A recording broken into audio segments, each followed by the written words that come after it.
sudah kita merusak ini berdosa, membunuh hewan yang tidak berdosa, dia memberi manfaat tidak malah. mengganggu kita, malah memberi manfaat. Ya. Kita bunuh sudah dosanya.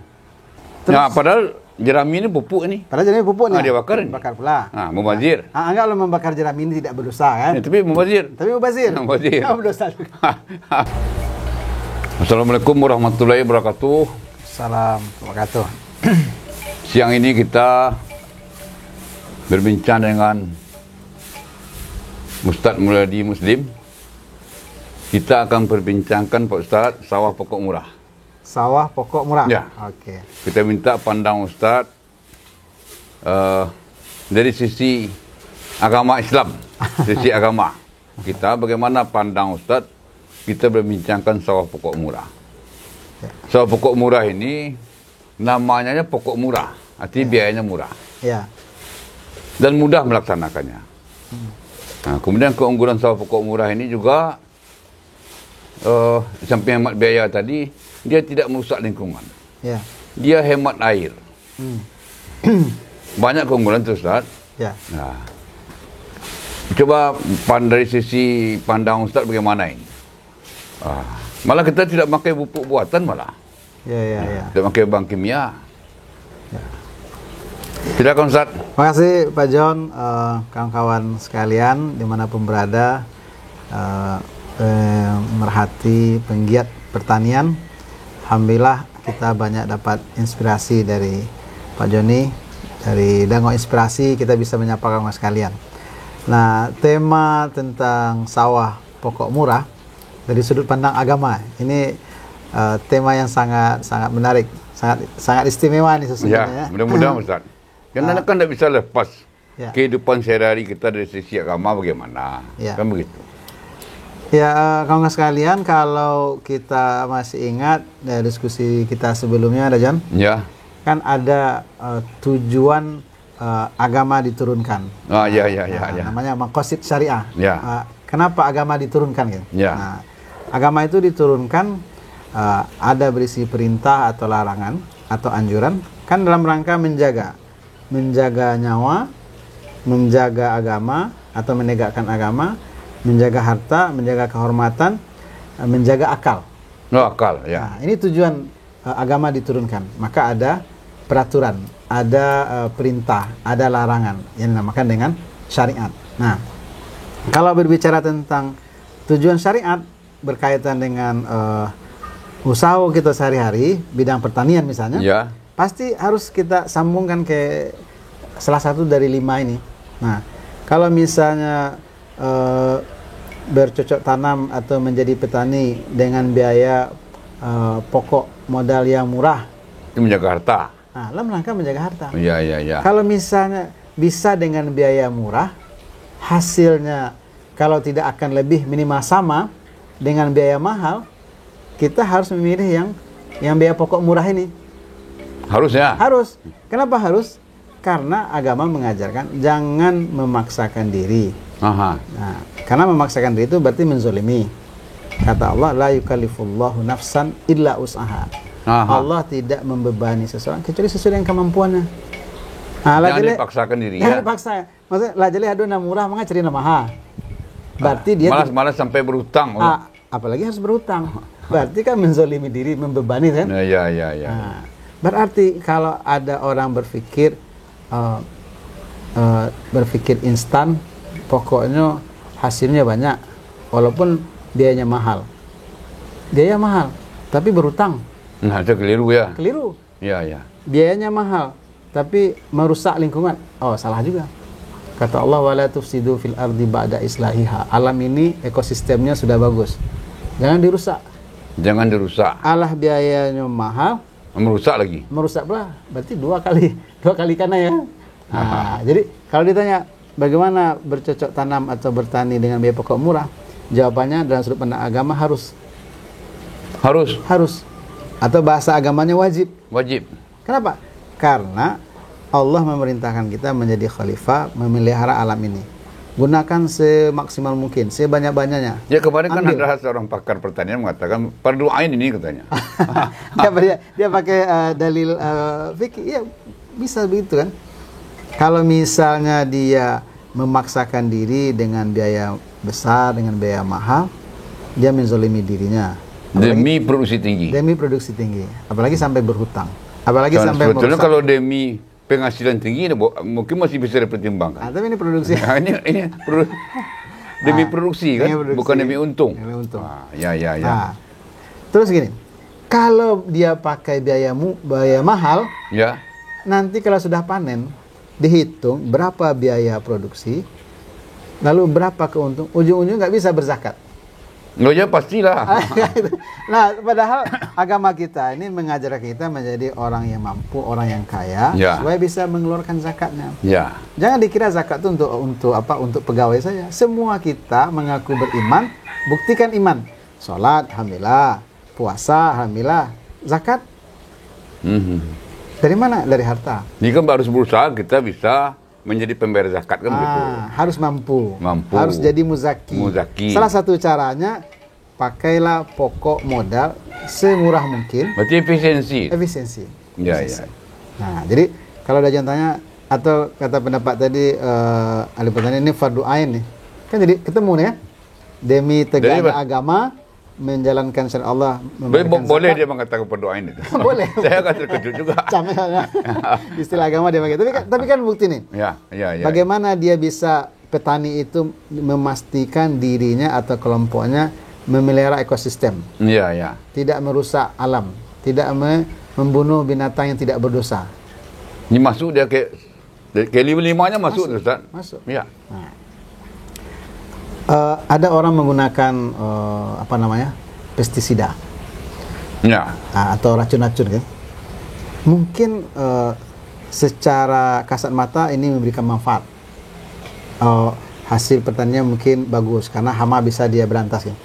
Tapi kalau nanti misalnya ditemukan makanan yang ada pestisidanya itu merusak sel-sel otak, maka menjadi haram dia memakainya kayak begitu ya. Jadi makanan itu kan harus halal dan thayyib. Halal dan thayyib. Ada itu thayyibnya kena aja. Ya. Jadi kalau ada contohnya, bagaimana pandangan agama tentang bercocok tanam dengan pokok murah dari ayat, dari hadis, dari pendekatan fikih, maqasid syariah? Harusnya. Betul jawaban penjelasan pakar kemarin itu kan, yang katakan ini fardu ain nih. Tidak salah gitu, tidak salah. Dia pakai istilah fikih untuk meyakinkan, menguatkan agar para petani jangan terjebak dengan opini-opini, dengan propaganda-propaganda yang kesannya ini memberikan peluang produksinya meningkat. Ini seperti pakai pupuk buatan itu Ustaz. Itu kan pasti dia berkembang belut menjadi terhenti. Karena belut tidak menjadi rusak lendirnya. Gara-gara pemakaian pupuk itu. Sehingga belut menjadi tidak ada. Maka rugi kita. Nah, jadi mau pakai pendekatan apa? Keberlanjutan ekosistem. Kita diperintah oleh Allah untuk menjaga. Jangan bikin kerusakan.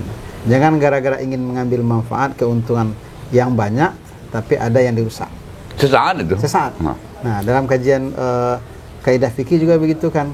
Kita harus mengambil manfaat, oke. Tetapi mengantisipasi jangan terjadi kerusakan itu lebih diutamakan. Darul mafasid muqaddam ala jabil masalih. Masalihnya apa? Kemaslahatannya hasil panennya bagus, produksinya meningkat kan gitu. Tetapi dengan dia menggunakan pupuk racun itu membunuh, merusak. Ini harus didahulukan, jangan merusak, jangan menimbulkan mudarat. Ini harus diprioritaskan. Saya teringat itu Ustaz. Jangan ngambil manfaatnya saja gitu. Saya teringat ini. Kencing aja ke lubang semut tak boleh kan? Nah, kan sederhana tuh dalam kajian fikih, dalam bab taharah. Ya. Tidak boleh kencing di lubang-lubang semut, tidak boleh kencing di pohon yang besar. Ya.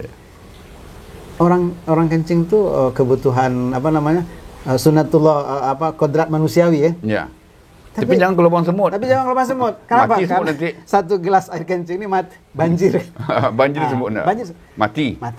Nah, berarti kan merusak. Apalagi racun ya. Apalagi racun. Nah, jadi Kalau akan mengambil manfaat, silakan. Tapi jangan dengan target manfaat keuntungan yang besar, ujungnya ada kemudaratan atau kerusakan. Nah, atau yang kedua, kaidah berikutnya. Andai misalnya terpaksa kita harus menggunakan pestisida atau pupuk yang memang dengan biaya mahal, dengan biaya besar gitu. Ya. Tetap saja kalau ada alternatif lain, maka yang lebih alternatif murah, yang lebih murah, yang lebih ringan itu mudaratnya itu harus diambil. Namanya akhaffud dararain. Ambil kalau mudarat terpaksa, ambil mudarat yang paling kecil. Yang paling kecil, yang lebih ringan. Nah, apalagi yang mampu kita membuat. Yang mampu kita membuat. Tidak membeli. Nah, jadi babnya adalah kemauan kita untuk melakukan usaha pertanian bercocok tanam dengan semangat menjaga kemaslahatan. Kemaslahatan bersama-sama, kemaslahatan komunitas, bukan kepentingan manfaat kita pribadi. Ya. Nah, sawah-sawah awak, anak awak tanam silahkan, suka-suka awak mah. Tapi kalau seandainya dengan kita terniaya orang lain, itu tidak boleh itu. Tidak boleh. Boleh.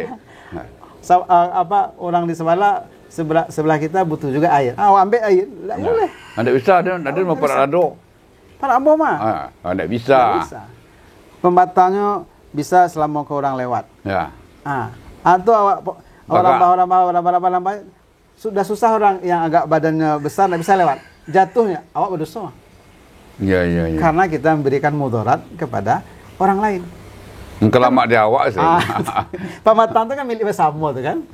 Sampai ke sana itu saya. Jadi semangatnya semangat itu, semangat kebersamaan, mencari manfaat kemaslahatan bersama, bukan pribadi-pribadi. Nah, makanya dulu di kampung-kampung kan ada orang kalau musim bertanam tuh sama-sama. Ya, bertoboh istilahnya. Bertoboh.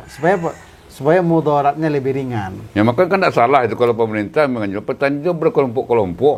Tidak boleh perorangan. Tidak boleh individu. Tidak boleh individu. Tidak boleh merasa hebat surang. Ya, bisa.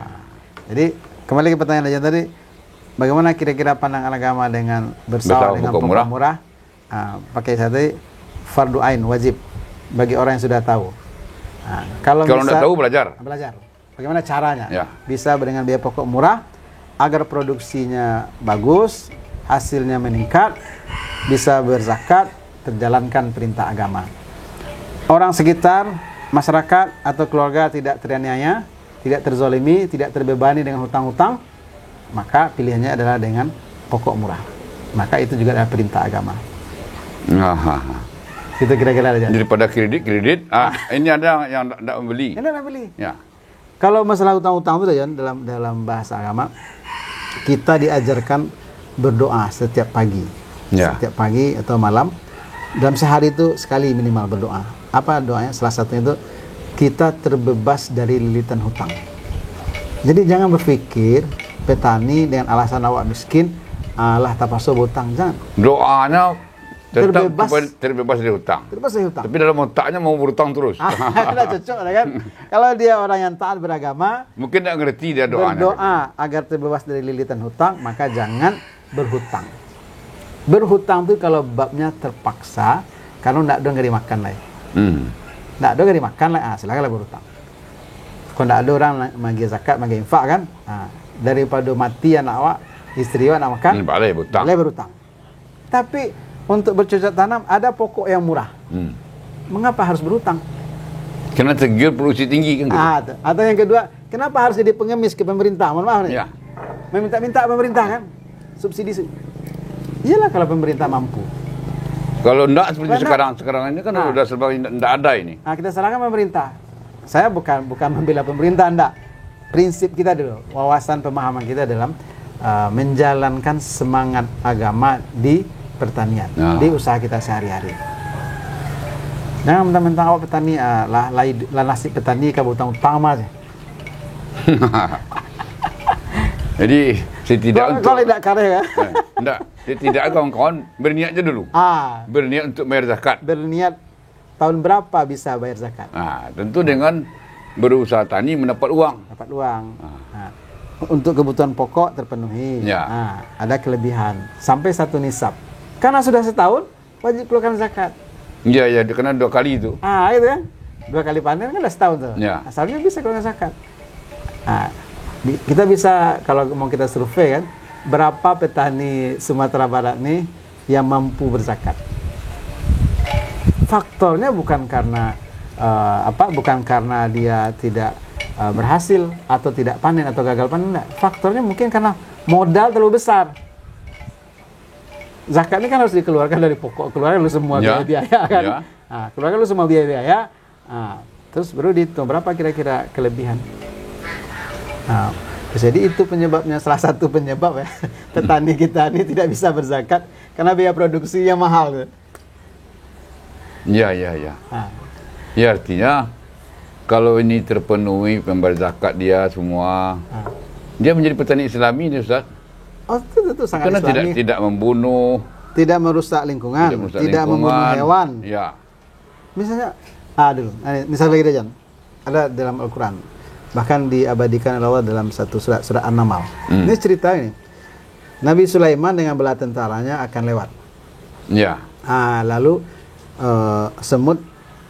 Raja Semut mengumumkan agar semua semut masuk ke dalam lubang. Kenapa? Karena dikhawatirkan nanti Sulaiman dengan prajurit ini akan menginjak-injak mereka. Ya. Nah, kan itu cerita. Tapi poinnya apa? Poinnya adalah memang hewan, binatang, ekosistem alam ini tidak boleh dirusak. Nah, kalau misalnya di sawah atau di ladang kita ini, dia tidak merusak tanaman kita, kenapa harus dibunuh? Nah, membakar jerami misalnya, Ustaz. Iya. Kan itu dah. Bakar jerami itu, Ustaz. Persilakan Ustaz nanti, itu kan sawah banyak ini. Ya. Dalam 1 meter sawah itu, saya pastikan Pak Ustaz bertemu 1 ekor laba-laba. Laba-laba ini apa manfaatnya untuk petani? Laba-laba itu kan predator dia. Dia pemakan hama itu. Hama dia makan. Kalau dia membantu petani untuk memakan hama, kenapa harus dibunuh? Nah, satu hektar itu seekor. Ya. 1 meter per seekor. Seekor berapa? 10.000. 10.000. Bayangkan 10.000 dibakar dia. Habis. Nggak salah kalau hama wereng banyak. Mana-mana kan wereng banyak. Kenapa mangsa wereng ini sudah punah dia? Ya, wajar. Ujungnya apa? Karena kita melakukan pembunuhan dalam tanda petik ya. Pembunuhan massal itu. Berarti kan merusak, kan? Ya. Sudah kita merusak ini, berdosa, membunuh hewan yang tidak berdosa, tidak ada. Dia memberi manfaat malah. Tidak mengganggu kita, malah memberi manfaat. Ya. Kita bunuh sudah dosanya. Dengan alasan supaya cepat kering bersih sawah gitu ya. Ya.